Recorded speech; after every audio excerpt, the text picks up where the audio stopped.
सभी का मंगल हो। नमस्कार। एक इसका दूसरा पार्ट है रिश्ते निभाने में धर्म बड़ा या कर्म बड़ा। देखिए, जहाँ पर आपका कोई भी परिचित रिश्तेदार, आपके बहन भाई, कोई भी हो, सगे हो, कोई भी हो, कहते हैं ना, कोई भी अगर लगातार किसी न किसी की निंदा करते रहते हैं, चुगली करते रहते हैं, कई बार हमें मालूम नहीं पड़ता। आमतौर पे भी हम कहते हैं हम करते ही नहीं हैं, लेकिन होता क्या है कि हम उसकी बात बहुत सारी बातों का खजाना लेके चलते हैं। वो इधर उधर की बातें करते हैं, उसके अंदर निंदा ऑटोमेटिकली हो जाती है, चुगलियाँ हो जाती। तो हम कितना कितना समय वीडियो के द्वारा आपस में बात करते हैं, प्रशंसा किसी की करते नहीं है ना। प्रशंसा करना बड़ी कंजूसी होती है। यूँ सारी बात कर लेंगे। अभी कोई व्यक्ति की, कोई रिश्तेदार, परिचित, कोई भी कोई जरा सी कोई बात हो जाए, कोई कमी दिख जाए तो फट करते बताएंगे एक दूसरे को, सबको, लेकिन प्रशंसा नहीं करेंगे कि उसकी भावनाएं कितनी अच्छी हम लोगों के प्रति, कितना पॉजिटिव है, कितना हमारे लिए करते हैं, जो भी कुछ वगैरह वगैरह सारी चीज़ें। लेकिन नहीं, इसी कारण बातें छोटी छोटी छोटी छोटी क्लब करके सारी हम एक दूसरे को बताते रहते हैं। तो ऐसे में भी क्या कहते हैं, धर्म क्या कहता है? कर्म तो आप कर ही रहे हो, बोल रहे हो, कर रहे हो, सब कुछ हो। तो ऐसे में धर्म क्या कहता है? धर्म कहता है भाई, हमें ऐसी चुगली, ऐसी निंदा, ऐसी दूसरों के बारे में अन्वेषण करने की ज़रूरत नहीं है, हमें उसमें शामिल होने की ज़रूरत नहीं है। ठीक है ना। इस चीज़ पे गौर करके चलिए। जहाँ पे कोई व्यक्ति हमारे को दूसरा मतलब धूर्तापूर्ण वो कार्य करता है, छल प्रपंच कर रहा है, या कोई चीज़ का हमारे को लालच देता है, चल अचल संपत्ति का, या कुछ भी वादा करता है, आपको ये लाभ मिल जाएगा, ये लाभ मिल जाएगा, इसमें मेरा साथ दे दो तो मैं तुम्हारा इस चीज़ में साथ दे दूंगा, लेकिन वो सारे कार्य अनीतिपूर्वक हैं। ठीक है ना। तो आप ये भी नोट करके चलिए, कर्म तो आप कर ही रहे हो, लेकिन कर्म के साथ साथ धर्म क्या कहता है, हमें ऐसी चीज़ों में क्या कहते हैं, बिल्कुल भी हाथ नहीं डालना, वरना हम पाप के भागीदार बनेंगे। और वो पाप का असर हमारे क्या कहते हैं, परिवार में, बच्चों पे कब कहाँ कैसे पड़ेगा, हमें समझ में भी नहीं आता है। इस चीज़ पे गौर करके चलिए। इसी प्रकार से मतलब कर्म तो सब में हो रहा है। अब मैं बोल रहा हूँ तो ये भी तो कर्म ही है ना। ठीक है। अब मैं किस चीज़ पे बोलूँ, मैं फिल्मों में बोल सकता हूँ, मैं उस पर बोल सकता हूँ, मैं पॉलिटिकल कुछ भी, भाई वो मेरे कर्म, मेरे स्वभाव के ऊपर। लेकिन धर्म क्या कहता है कि अभी भाई तुम्हारे को एक काम करो, तुम्हारी जिम्मेदारी ही है। पॉलिटिकल एनालिस्ट कहते हैं अलग होते हैं, फिल्मी एनालिस्ट अलग होते हैं, प्लांट क्या कहते हैं, आपके वनस्पति जगत के एनालिस्ट अलग होते हैं, अनाज का बताने वाले अलग होते हैं। इसलिए हर एक के अपने अपने कर्म में अलग अलग स्वभाव है। ज़बरदस्ती हर एक में मत बनो। ठीक है ना। तो सवाल इस बात का, यहाँ कर्म तो कर रहे हैं, लेकिन हमारा कर्म में भी कर्म किस तरह का हो रहा है, किसके लिए हो रहा है, किसका प्रभाव किस पे पड़ रहा है, ये सारी चीज़ें गौर करने के लिए धर्म धर्म हमें विवेक देता है। हमें कहते हैं जो बुद्धि है ना, उसके अंदर विवेक देता है, हमें समझने की शक्ति देता है। एक व्यक्ति है, कोई भी जानवर आपके आगे पड़ा हुआ नहीं हट रहा, उसको बहुत हटा, फिर उसको लात मारते हैं, डंडा मारते हैं। नहीं नहीं, धर्म क्या कहता है, कुछ नहीं, दूसरे तरीके अपनाओ जिससे वो उठ जाए, भाग जाए, सब कुछ कर जाए। ये अलग बात है कि अगर वो जानवर हिंसक हो जाए या और कोई कारण हो, वो एक अलग चीज़ है, उसमें तो फिर देखो भी करना पड़ेगा। ठीक है ना, उसके साथ ट्रीटमेंट दूसरा करना पड़ेगा, अन्यथा नहीं। है ना। एक उदाहरण दिया, जस्ट उदाहरण दिया आपको मैंने। तो इसी तरह ही हर चीज़ के अंदर धर्म और कर्म का समन्वय करना चाहिए। कर्म तो हम हर क्षण कर रहे हैं, हर क्षण कर रहे हैं, सांस ले रहे हैं वो भी कर्म है, बोल रहे हैं वो भी कर्म है, सोच रहे हैं वो भी कर्म है। लेकिन हमारी सोच, हमारे आचार विचार, व्यवहार, स्वभाव, हमारी सोच हमारे किस तरह का, किस टाइप का, उस पर विचार करना ही धर्म है। उसको ही एक साथ लेके चलना धर्म है, दोनों का समन्वय बनाना धर्म है। इस चीज़ पे गौर करिए आप। आपको क्या कहते हैं, कोई ज़मीन जायदाद है, चल अचल संपत्ति है, अब उसको, एक उदाहरण के लिए मैं आपको बात बताता हूँ।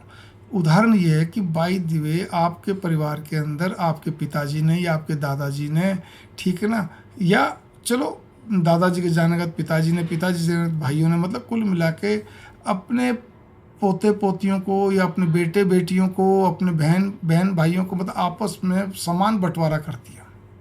ठीक है। आपके पास क्या कहते हैं 3 एकड़ ज़मीन है, एक एग्जाम्पल 3 किला बोल लीजिए। ठीक है। या जो भी कुछ कर लीजिए। ठीक है। आपका ज़मीन है, आपने उसमें 2 भाई हैं, एक बहन है। ठीक है। पिता ने कहा भी ये मेरी ज़मीन जो है 1-1 एकड़ तीनों के नाम पे है।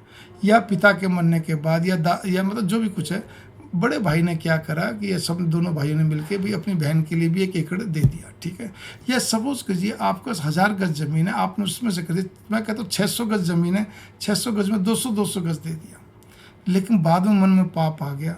ठीक है। किसी भाई के मन में, या घर में कोई भी लेडीज़ के मन में, या बच्चों के मन में कह लीजिए। ठीक है ना, कि भाई अब मेरी बुआ के पास ये क्या कहते हैं इतना हिस्सा, तीसरा हिस्सा क्यों गया, सोचने वाली बात है। या मेरी ननंद के पास क्यों गया, या मेरी बहन के पास, अब नहीं, ये तो हमने गलत कर दिया, उसमें फैसला दोबारा लेना ही पड़ेगा। वो बच्चों को उकसाए, पत्नी को उकसाए, किसी को उकसा के उस पर दावा करना चाहे, दावा कर दे, उससे लेना चाहे, तो इससे बड़ा पाप क्या होगा। और साथ में जो उस चीज़ के लिए उकसा रहा है, जिसके मन में पाप आया, उसने बाकी को सबको कह दिया भाई देखो भाई, ये वापस लेंगे तो अपने को फ़ायदा होगा, अभी ज़मीन बहुत मूल्यवान हो चुकी है, अति बहुमूल्य हो चुकी है, तो अपने को फ़ायदा होगा, मैं तुम्हारे को भी सब बांटूंगा, अकेले मैंने थोड़ी रखना है। आपने भी हाँ हाँ कर दी, शामिल हो गए, तो इससे बड़ा महापाप क्या होगा। उसकी आत्मा सारी ज़िंदगी कल्पेगी जब तक कोर्ट केस चलेगा। उसके अलावा भी आ गई तो भी कल्पेगी, नहीं आई तो भी कल्प रही है। वो आपको दूर आशीष रोज़ मिल रही है, और वो दूर आशीष किसको मिली, आप और आपके परिवार को, आपके बच्चों को। वो कब कहाँ कैसे निकलेगी नहीं है। इससे अगर हम किसी लालच में आके किस जगह पर हाथ डाल देते हैं, या कई बार ये भी होता है हम किसी को नीचा दिखाने के लिए, या किसी की क्या कहते हैं अंगूठा दिखाने के लिए, धत्ता दिखाने के लिए हम छल प्रपंच का सहारा लेते हैं, धूर्तपना का सहारा लेते हैं। फिर ध्यान देना, किसी और रिश्तेदारी के साथ में उसका साथ देते भाई, ये तो हमारा, इसका साथ तो देना पड़ेगा। अरे भाई, इतना बड़ा छल प्रपंच, धूर्तता, इतनी बड़ी क्या कहते हैं इसके अंदर, क्यों दुष्टाई में क्यों साथ देना।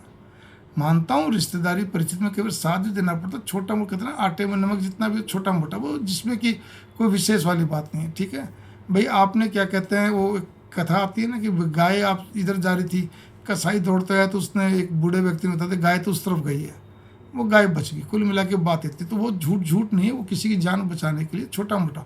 लेकिन जहाँ पूर्णतया छल प्रपंच धूर्तता का सारा हो, ठीक है, मुंह पे ढिठाई हो, चेहरे पे साफ ढिठाई झलकती हो, वहाँ पे ऐसे व्यक्तियों का क्या कहते हैं साथ देना तो बड़ा भारी महापाप है। तो धर्म क्या करता है, धर्म हमें हर जगह विवेक देता है। धर्म हमें खाली विवेक देता है कि तुम विवेक से चलो, कर्म तो तुम कर रहे हो, बुद्धिमान तुम हो ही हो, विवेक का प्रयोग करना ही हमारे लिए धर्म है सबसे बड़ा।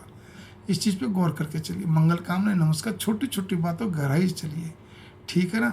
जिन लोगों से आप नहीं बच सकते हैं, चाहे वो रिश्तेदार हो, परिचित हो, कोई भी हो, कहते हैं ना यार दोस्त, रिश्तेदार, परिचित, पड़ोसी, कजन आदि, कोई भी जिनसे आप नहीं बच सकते हैं, जीजा सारा साड़ू, तो आप उनको दूर नहीं कर सकते, उनसे बच नहीं सकते, तो कोशिश करिए अधिक से अधिक चुप लगाइए। फिर भी मन उठता है तो भगवान का जाप अधिक से अधिक करिए, ए जप जप करिए, अपने पसंदीदा भगवान जी का नाम का जाप लगातार चलते फिरते, उठते बैठते, खाते पीते करिए। मैंने ए जपा जप के ऊपर काफ़ी बोल रखा है, लिख रखा है, आप मेरी वीडियोज़ को देख सकते हैं, ठीक है ना। इसी प्रकार से क्या कहते हैं, आप भगवान को बोल दीजिए, भगवान मेरे को इस व्यक्ति से क्या कहते हैं, इसको मेरे से दूर कर दो बस आप, ठीक है ना। मेरे को इसका नहीं है, मैं बहुत मन में आपका नाम लेने में मेरे को दिक्कत हो जाती है, इसीलिए। तो देखो भगवान सब कुछ करेंगे, भगवान पे छोड़िए तो सही। आप खुद ही खुद मनन चिंतन उसी का करते रहते हैं, दिल दिमाग में चढ़ा रहते हैं, फिर एकदम अजीब डिप्रेशन में आते हैं, फ्रस्ट्रेशन में आते हैं, क्या फ़ायदा। ऐसा ही मत करिए। मंगल कामना, नमस्कार।